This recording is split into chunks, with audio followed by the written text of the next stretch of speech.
I'm originally a Californian who grew up as a Connecticut Yankee, worked in Manhattan for quite a few years, did some art school, did all sorts of stuff. Ever since I was a kid, I've had crayons in my hands and a paintbrush, and I would just be doing art all the time. The series of work that's pretty recent for me is the Nebula series. And I just wanted to show you that I start with the canvas painted in copper. I always use a metallic underlay, and the reason for that really isn't a mystery. It's because I was brought up with Russian icons, and we had a lot of gold in the house. And so I just got used to it as a color.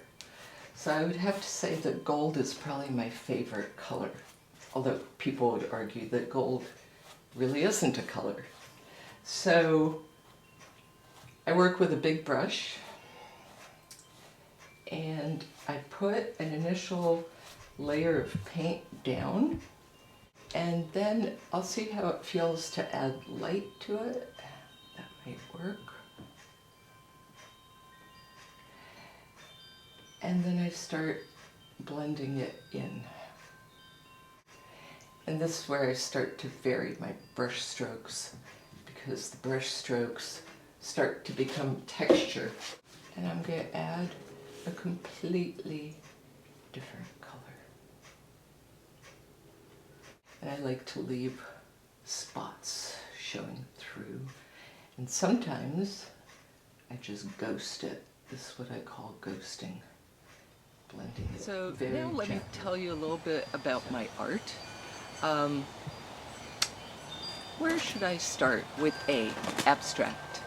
Abstract acrylics is, my medium is mostly acrylics these days.